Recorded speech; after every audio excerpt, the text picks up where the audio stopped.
Good afternoon, everyone joining us, or good morning, depending on where you are. Like Drea, my colleague Drea Humphrey in BC. Good morning, Drea. How are you doing today? Morning. I'm doing good. Happy to be here and get our chat on for the daily. Yes, so welcome to our daily live stream. If you're just joining us, this is where we discuss the news of the day and maybe even the previous day and provide some commentary on the current state of events and affairs in the world, but also usually more specifically to Canada and potentially even our provinces.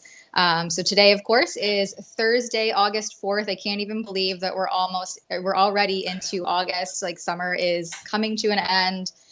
So if you're joining us, we are on YouTube, Rumble, Odyssey, and Getter.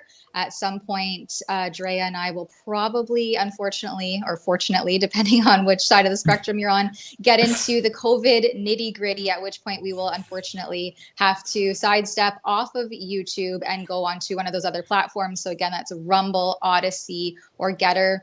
I do like Rumble myself because you can provide super chats there. So by giving a small monetary donation, then you can engage with us directly during the live stream and get some feedback, or it's just a nice, simple way for us to get some monetary assistance to keep the lights on and keep our operations afloat and support, obviously, our ongoing journalism, and also a way for us to get your feedback and hear from you directly. So if you haven't before, please utilize that super chat option on Rumble, or of course, just join us on Odyssey or Getter. But in the meantime, we'll keep some YouTube safe topics. We'll discuss those first, and then we'll get into some more spicy content later on in the live stream. So please make sure that you stick around. Drea, what's the first topic on our agenda that's YouTube friendly for now, at least? Yeah. Well, first, I just want to point out if you guys like Odyssey as well, you can also super chat with us there. Oh, so can you? that's very helpful. Yeah. I just Oh, learned I that didn't know too. So that. just yay, Odyssey.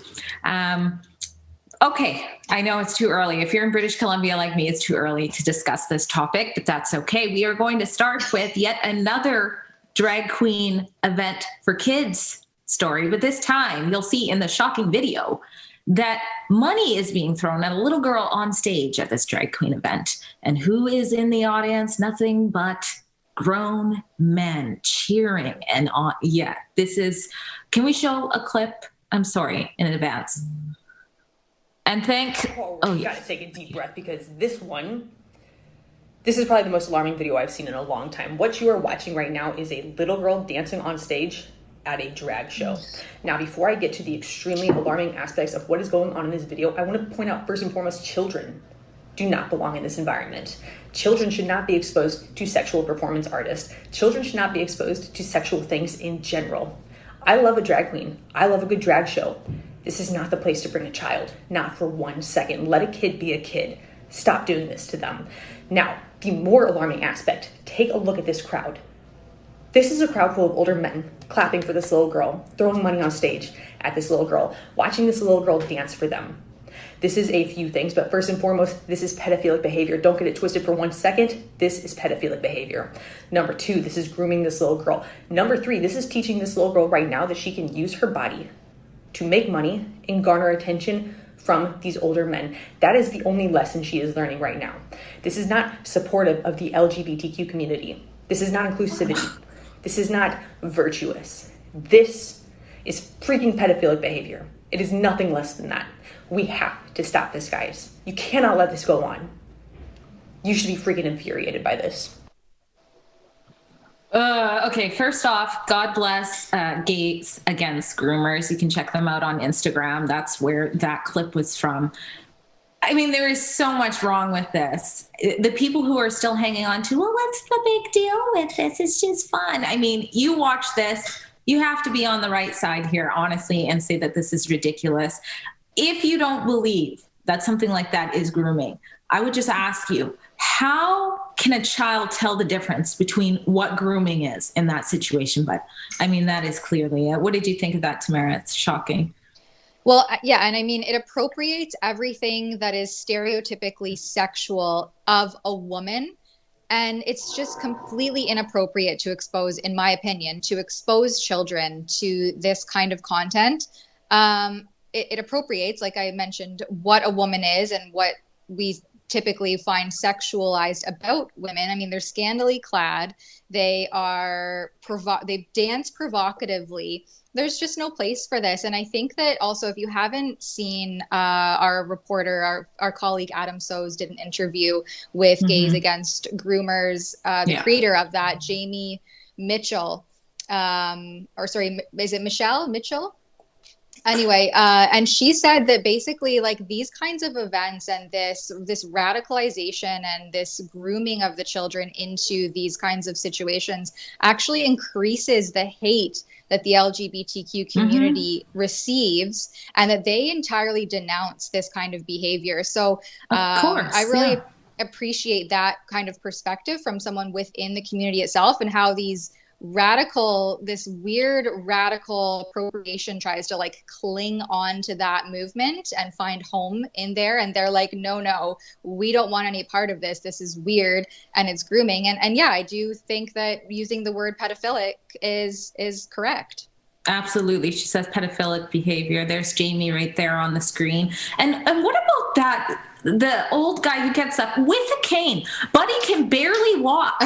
But boy, does he have to get up there and throw some money at this little girl. I mean, how sick and twisted is that? It's not about bigotry. It's like you just pointed out. The LGBTQ plus community is at large against this behavior as well. I had an old friend contact me on Facebook because of a post I did. And he said, I'm very far left and I'm very gay.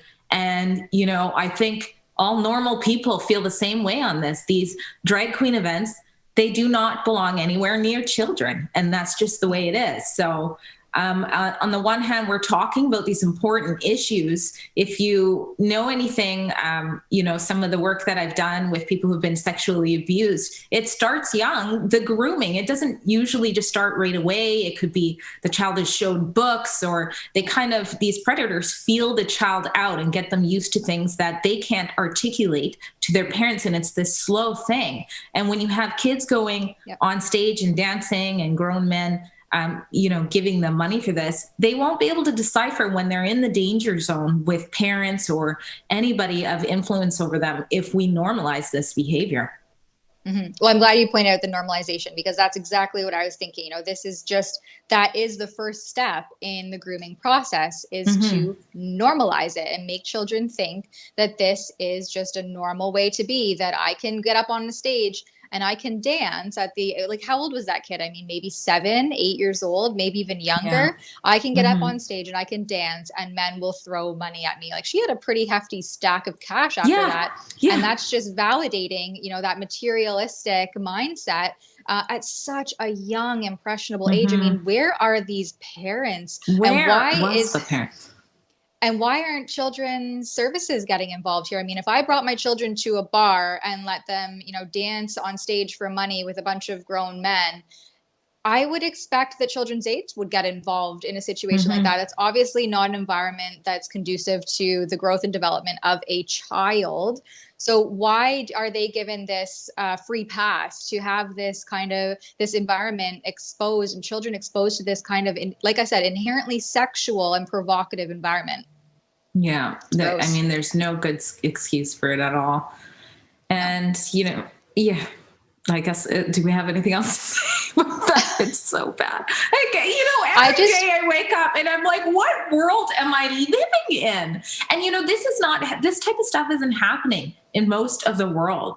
This is, largely a Western problem, or, maybe a G6-7 problem issue. The vast majority of the world gets this. This is not okay behavior for our children. And it's so experimental too, because we've never done this type of stuff to our children. How is this going to affect them in their teen years? And this is all just practicing.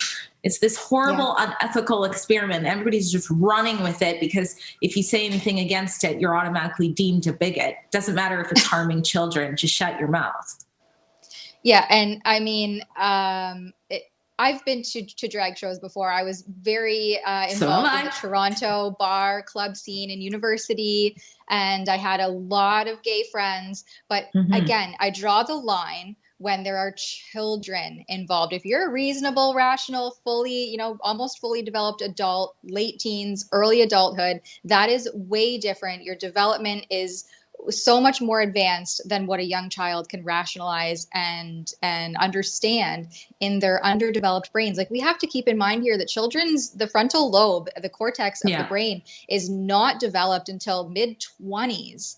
The reasoning, the arguably. logic.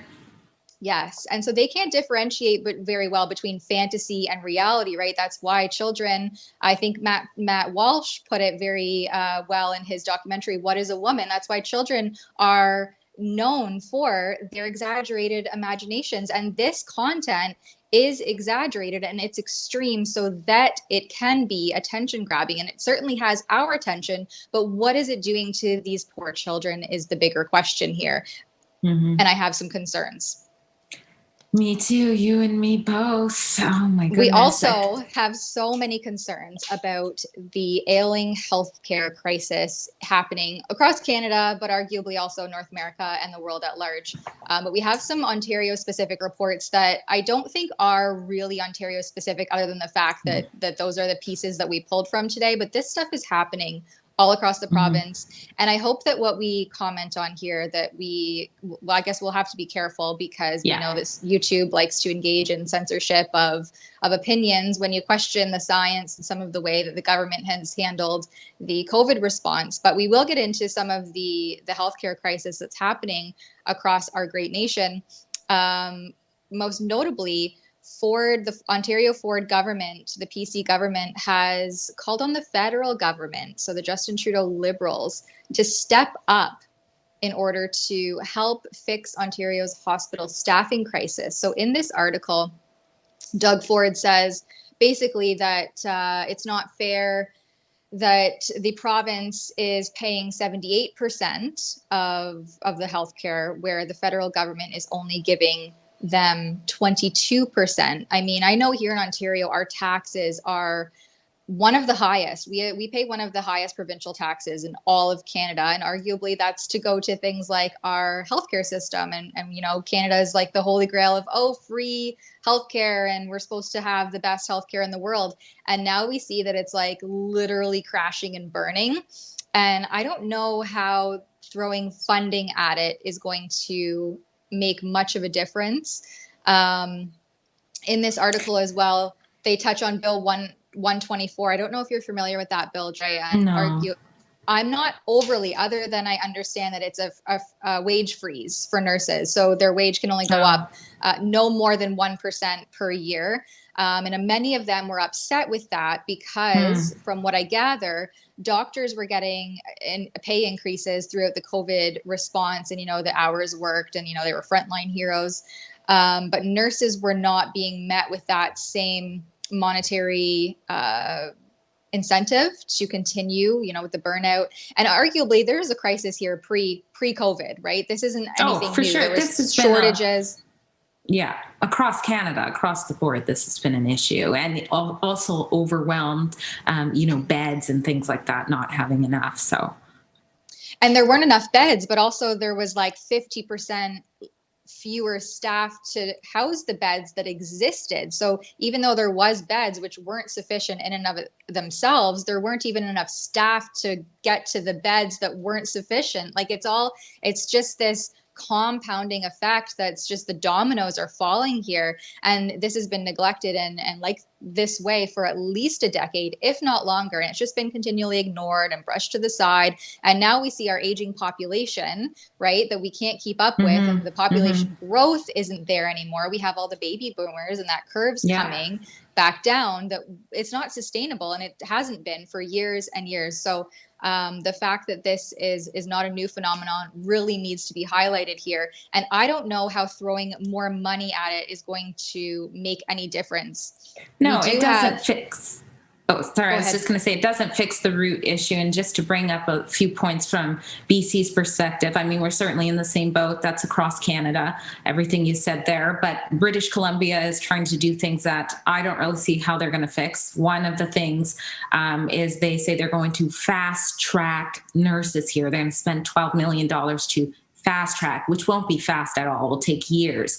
And, we still have thousands of nurses who are laid off without pay, and also many who are terminated. But let's spend $12 million to replace their jobs with people that are going to take 4 years. That's not going to help us right now. I mean, it is insanity, in my opinion. It's gotten to the point where there's a little bit of opposition finally in our provincial, through the MLAs when it comes to this health stuff. And we had, Premier John Horgan dropping F-bombs in, legislator over it. Like, he's doing all he can, but they can't even, figure out the first and foremost easiest step to relieve some of the stress that has been on the hospitals. But everything is pretty much exactly what you're saying here. We also have a shortage of family doctors here. It's a big issue. Mm-hmm. And sometimes I wonder if, Dr. Bonnie Henry, our public health officer out here, had said, if you family doctors don't get jabbed within 2 weeks, you're out the door. And I'm not sure what happened behind the scenes, but when the date came, she just backpedaled and said, okay, fine. You just have to say your jab status. So, it's just as much of a mess out here, and throwing money at it or throwing money away in a completely different, area where it shouldn't be is not the answer. There's a lot that needs to be done. It's not even just those who are laid off without pay. It's been a long time issue. The burnout rates are huge.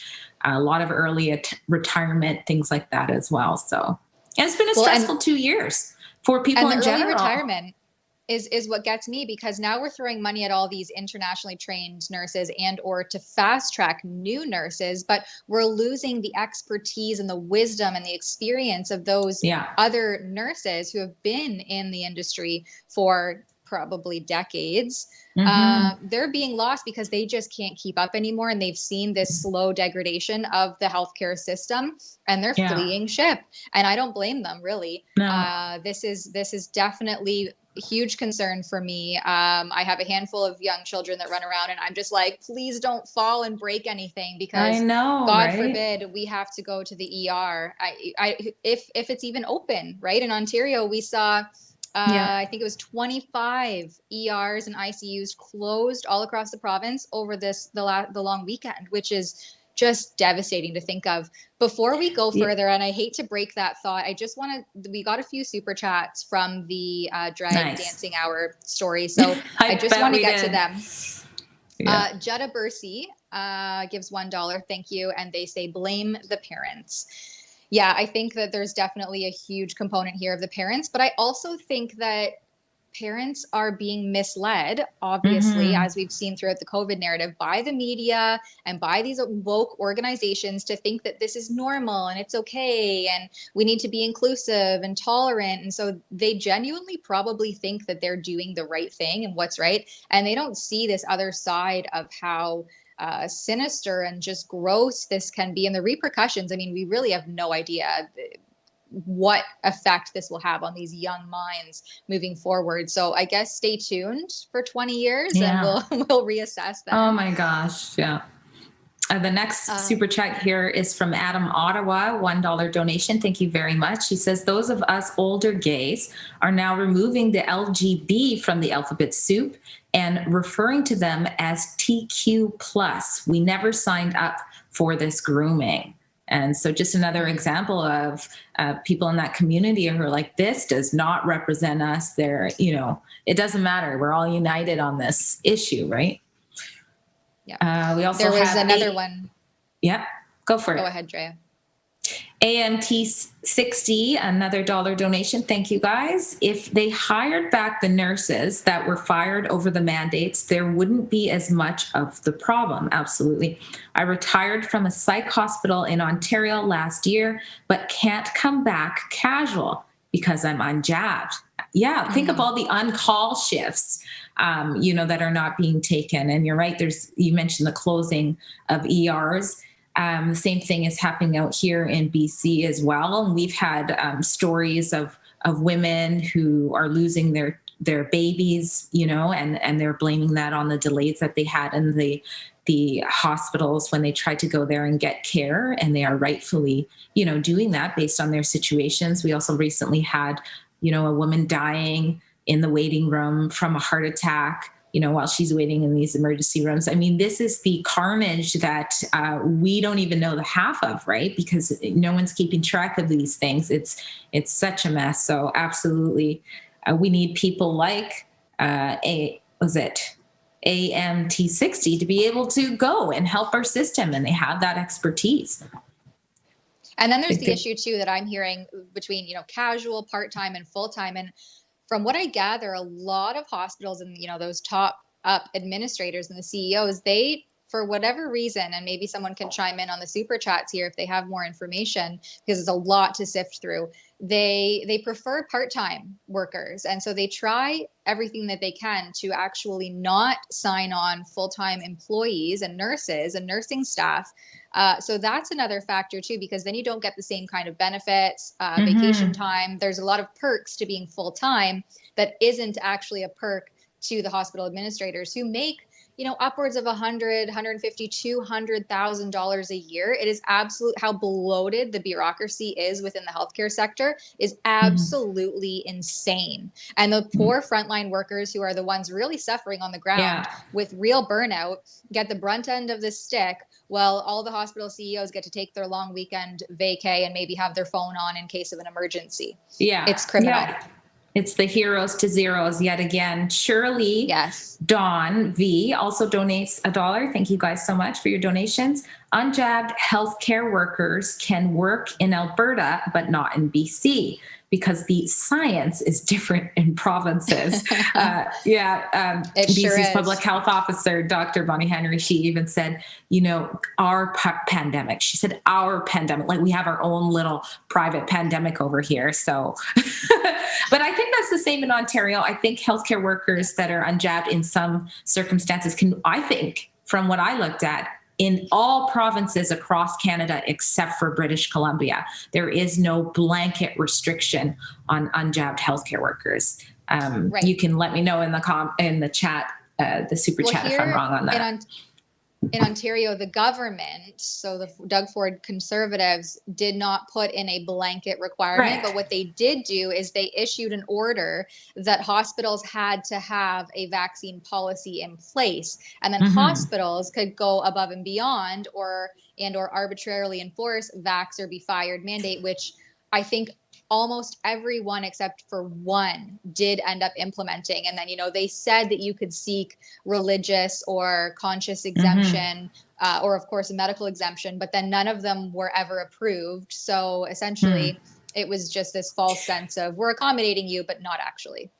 Do you know if those hospitals have now gone back and dropped those mandates, most of them, or is it still in place for the majority that went ahead with it? Still in place? Yes, as far as I know, the majority have decided to keep that in place. And then also all of their new hires are now subject to this new policy.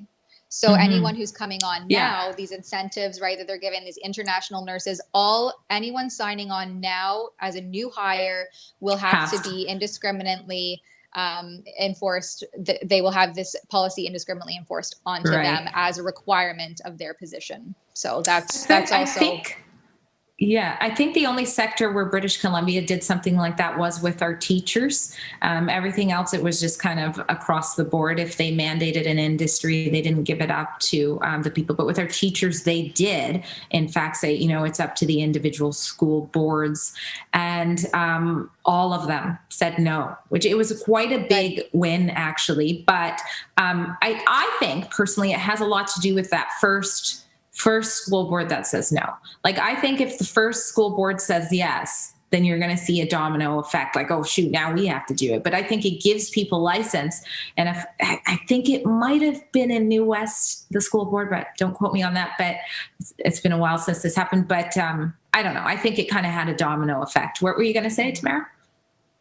No, I agree there that as long as everyone collectively says no, then you can't go ahead with it. Because if everyone decides, hey, we're not going to show up to work and the whole system will collapse tomorrow, versus like hemming and hawing and, oh, we'll comply, but only so far. And then maybe you can push us again to get the third or the fourth or like our fifth booster in a year for a thing that we're still catching the virus. Then then it can't go any further if everyone collectively comes together and just says no. And that's what happened in Alberta, right? Albertans were like the truly conservative sector in Canada. Yes. And that's why they never I'm got from away Alberta. My hometown. I wish. Now we have a quick clip that I posted earlier from former Solicitor General Sylvia Jones. She's now the Ontario Health Minister. And of course, as I mentioned, our hospitals are in crisis. We had 25 hospital shutdowns over the long weekend. Their ICU or emergency department shutdowns. Now, I just want to note here that Sylvia Jones has a really questionable portfolio. She's the former Solicitor General, and she was the one in Ontario that advised the Doug Ford government. So in April of 2021, Ontario went into its third lockdown. And at the time, Doug Ford, on the advice of Solicitor General at the time, Sylvia Jones, tried to implement essentially a police state in Ontario where police could, what I would say, illegally card anyone and everyone if they were so much as outside of their residence. You know, who are you? Where are you going? Where are you coming from? What's your purpose for being outside? And so when Doug Ford made this announcement, immediately police services across the province were like, whoa. That's beyond our scope of work. We refuse to enforce that draconian police state measure. And the next day, Doug Ford and Sylvia Jones had to backpedal on that policy. So that's the person who now is the Ontario Health Minister. And she was pressed recently, just yesterday, by legacy media, who basically just wanted her to admit that hospital closures are unacceptable. I don't know how that would, be accountable or how that will find a solution, but they really pressed her, and she never said it. She never said that it was unacceptable, although obviously it is. So I have a quick little clip of what she said there, how they plan to fix the healthcare crisis in Ontario. It's just absolutely laughable. Lots of great talking points, but very little action. So maybe we can just throw to that quickly. All right. For sure, the programs are working because we have over 10,000 new new healthcare providers working in the province of Ontario. It's the largest investment we've seen in the last 4 years, historic investments in Ontario. We've seen over 600 internationally trained healthcare providers who are now working in 60 plus hospitals in Ontario. The shortage of healthcare workers in the province of Ontario is not unique to Ontario, Canada, unfortunately the world. We are seeing these shortages. And so having organizations who want to work with us, who want to have those solutions brought forward, it's been very gratifying in the last number of weeks. Without a doubt, hospitals are challenged when they cannot fill their shifts, but we also hear from hospital CEOs that say, we need a robust home care system. We need a robust long-term care system. So the ability for all of these different organizations to work together and acknowledge that together we will solve the healthcare shortage in Ontario is really critical. She calls it gratifying, right? Just having these conversations and being able to have discussions. And it's like, we're literally in a crisis. I know. What are got you a doing? Smile from ear to ear, like this is just the greatest news we can share, and it makes people watching it not really, grasp what's going on, the lives that are being lost. I mean, early on, because, during COVID, life with COVID, when it first started in 2020, a lot of the things that were restricting hospital services were just rules. Like things were just shut down. Remember, certain surgeries were shut down. And I remember doing a report about a father of two who died, Jerry Dunham, because he was told that his pacemaker was not a non-essential surgery. And he's sitting there and they said to him basically, he did this heartbreaking Facebook post. And he basically said, I just was told that in order to save my life, I'm not allowed to get my pacemaker. And sure enough, he died from it. And so you have all of these things working together, and then the damage is just building and building. And then you have people like that who get up there with a smile. They'll tell you, I'm not going to name it, but they'll say something else is this huge, deadly crisis coming out to get you. And then they're smiling about it. They're like, with this healthcare crisis, like it isn't, causing deaths. So it's crazy. One of the things she said there, oh, sorry. Yeah. No, please go ahead, Drea. No, I was just going to say, one of the things she said there was that there's a healthcare worker shortage across the world. And that's actually true too. We were talking a lot about Canada, but it is true that this is actually happening across the world, which is another thing. If we quickly go back to BC, saying that they're going to fast track places. I interviewed a surgeon out here in Vancouver, Dr. York, who teaches how to save lives in university, but is no longer able to actually physically save lives thanks to mandates. And he said the same thing, this shortage is across the world. And so there are programs trying to get healthcare workers to come all over. So that's another thing. You have to compete in that realm too. It's just, I don't know how it's going to be fixed, but it seems like, let me go down conspiracy path for a minute, but it seems like a lot of systems seem to be crashing at once. And sometimes I wonder if there's going to be some hero solution to get us all on this one sort of world system path. But yeah. That's getting into some nitty gritty, Drea.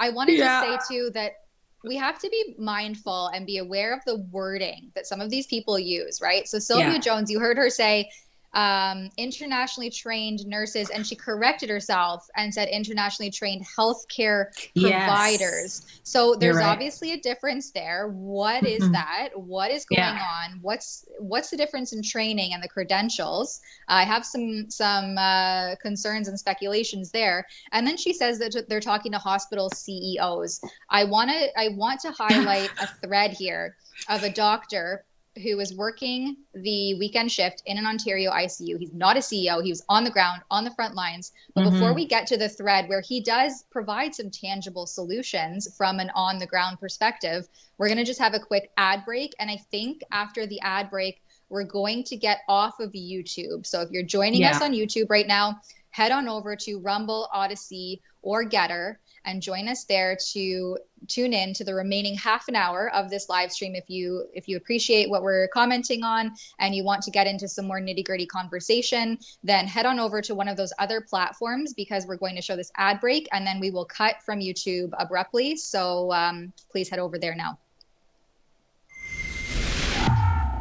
So I absolutely love having the opportunity to chat with you, to chat with our ever-growing audience. But I'd actually love for you to have that opportunity as well. We actually have advertising opportunities available with rebelnews.com. We don't get handouts from the government. We trust on supporters, viewers, and advertisers like you. So instead of folks listening to me in this spot, they could actually be checking out your company, getting information about your business. For more information or to advertise with us, send an email to ads@rebelnews.com. Now, I am not tooting our own horn here, okay?